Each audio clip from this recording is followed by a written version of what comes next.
the last 4 months, you guys have seen me lose every crab trap that I own. Spend 4 days stranded at sea, drive 2,500 kilometers, all in pursuit of the elusive Dungeness crab. How many have I caught? 0. Today is Redemption Day. Lay across the land, I will show you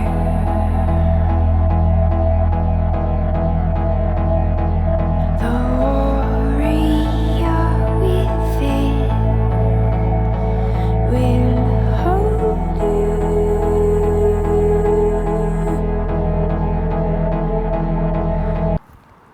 Can you guys believe it? Can you believe it? A full limit of dungies. It's like the best day ever. Ever since I was a kid, all I wanted to be was an explorer. Sail the 7 seas, find new worlds. But Uncle D, everything's already been found. What? Like everything? Well, yeah. Oh, man. Well, so much for that. But if I can't be an explorer, I can still be an adventurer. So I bought a motorhome and I'm hitting the open road.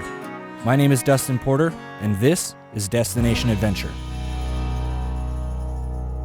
Bit of a lazy morning today, which is fine. It's raining outside, so it's very nice and peaceful in the motorhome. I've decided to leave Kitimat today, a day early, or a couple days early actually, which isn't a big deal. I planned to stay, but I didn't know that it was so industrial, and it was way too windy yesterday to even try and get on the ocean with the Zodiac. So I'm gonna push forward, see if I can find a nicer spot to camp around Prince Rupert, and if I remember correctly, there's a dock there. I've only been there one time, but I think there's a dock that I can crab off of, and hopefully the weather's a little nicer, but we'll see what happens.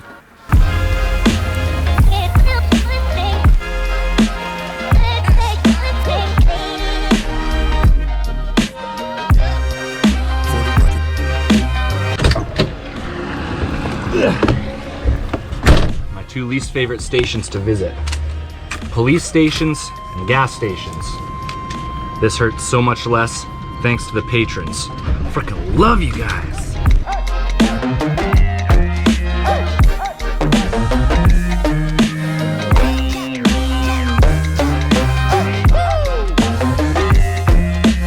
You guys see that?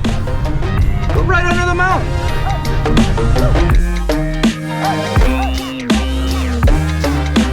I had to pull over. I just spied with my little eye something super frickin' majestic. Okay, that's a tree. It's on the other side of the tree. Need a better camera.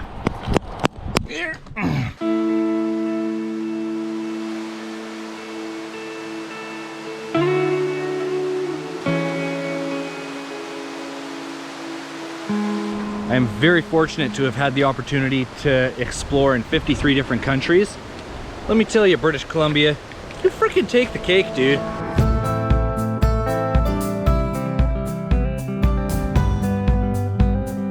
Here we are, rolling into Prince Rupert. Narrow streets and dusty roads I've lingered on for far too many years. This is the first city that I've had a hard time finding a place to park. Picking up like 20 spots there, but I think it'll be okay because like there's only 2 other vehicles here. But I'm heading down to the docks to see if I can do some crabbing. The only sign, it says open sunrise to sunset, so I think we might be in luck. They improved the trap design. The ones I had last year went straight across the top like that, so when you're rolling it up, it's always slipping off. They made it notched now. Love that.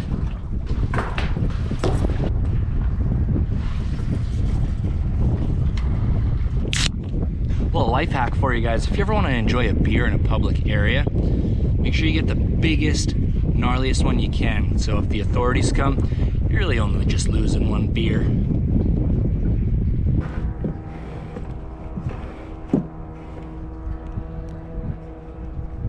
I think I'm gonna pull it out premature, move to the other corner since the water's flowing that way. And also, you know what? Even if you pull out premature, sometimes you still get crabs. You guys see how long this dock is? You're not gonna believe. I tried everywhere along here to see when it got shallow enough for my trap to hit the ground. You're not gonna believe where I finally found bottom.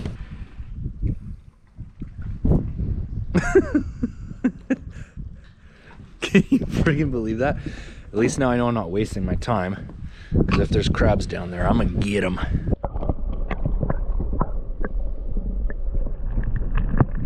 I was doing some thinking, and I know what you're gonna say, but no, it didn't hurt. It even produced an idea.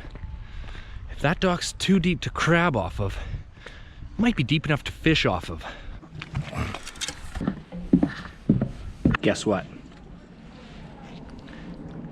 Way too small.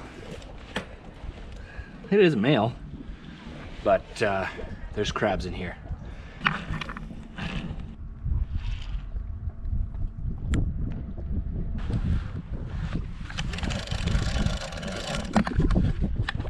I got a fish on. I don't know what it is.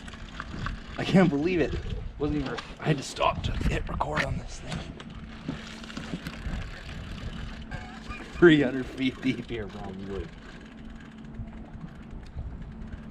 Oh my God. It's a tiny little halibut. I feel bad, he's foul hooked. Look at that guy. I can't believe it. Later, dude. There he goes. That's so fun. I hate to do it because this is so fun, but I still have to find where I'm gonna camp tonight. So I'm gonna pull up the crab pot, hit the road.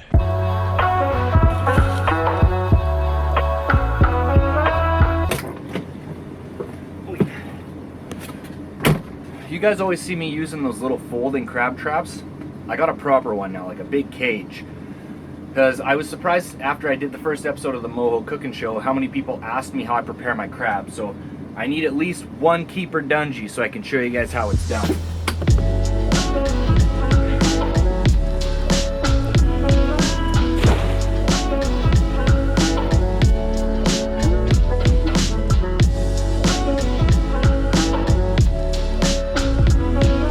Time to pull up a trap.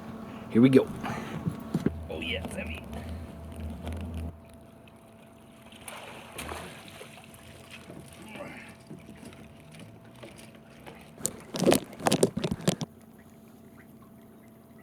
Full pot of dungies. 3 keepers. I'll teach you guys a little something about crabs. This one here's a female. You can see because of the wide breastplate right there, you cannot keep females regardless of size. So most of the ones I got in the trap today were females.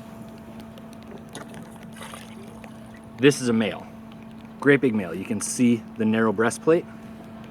And these need to be 16 centimeters to keep the males. I got, actually all 3 of the males that I got today were keepers. So it's gonna be a good dinner.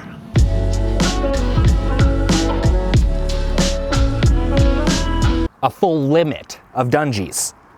Look at this one. Look at him, and he's full dungy right there. It's like the best day ever.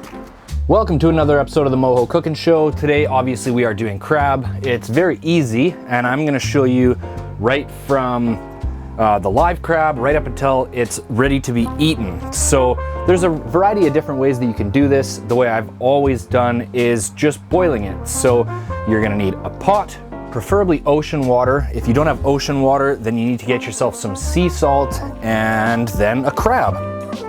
I do have access to ocean water right now, but just so you guys can see how much salt actually has to go in here, I'm gonna start with just fresh water and then add the salt into it. Now, ideally you would have what is called a turkey pot, and it's just a big propane pot to boil your water, but I don't have that, so I'm just gonna be doing them one at a time here in the motorhome. You can add your salt anytime throughout the process. I wait till the water starts warming up a little bit because I think it helps it dissolve. And again, this has to be sea salt, not table salt.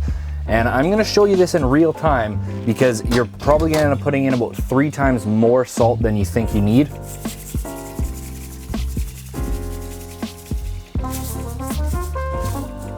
So we'll start with that. And then you wanna just give it a stir and make sure that it tastes like ocean water, and that's all you gotta do. So that's actually not quite salty enough even.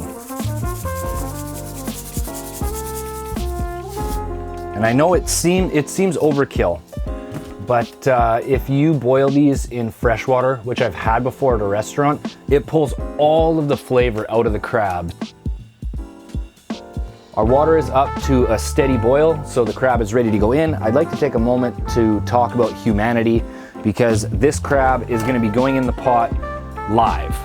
Some people don't like that. In my opinion, it is the most humane and ethical way to do it.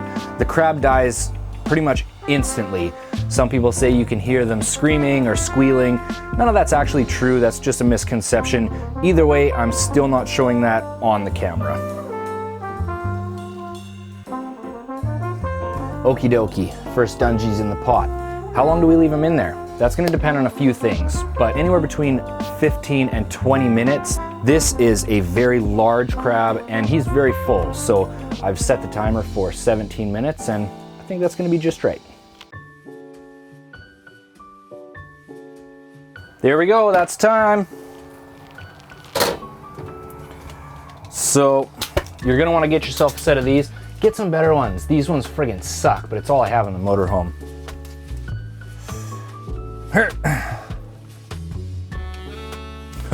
Yeah. So if you have another bucket, fill it with just fresh cold water. I don't have a bucket in here right now because it's full of crabs. Here we go, in the sink. And you just want to rinse them off with nice, fresh, cold water.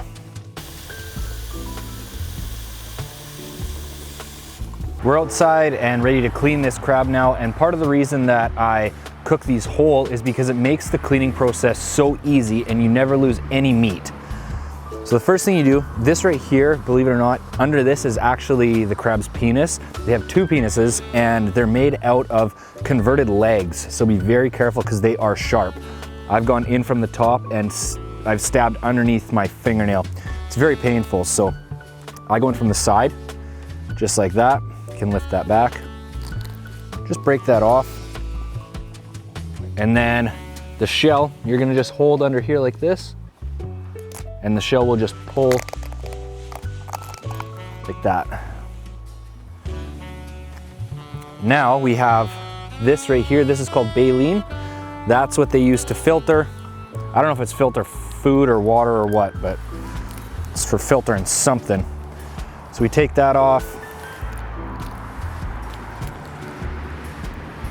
His little mouthpieces here, those come off. This brown stuff you see here, that's called crab butter. It is a delicacy in Asian countries. I'm not a huge fan of it. I chuck it, to be honest, but it is absolutely edible, and the flavor's not bad. It's just one of those texture things, you know, but don't be afraid to give that a try. Now you're gonna wanna grab both sides, and you're just gonna push in half, and then just give it a shake. See the little bit of guts left in there? Shake it out like that. That's ready to eat. This right here, that's all the guts from the crab. Make sure you're chucking this where you're supposed to be chucking it because we're in grizzly territory. Yeah. Here we go. This crab is ready to eat. Start with a pincher just so you guys can see.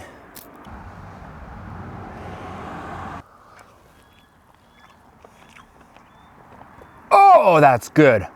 Woo!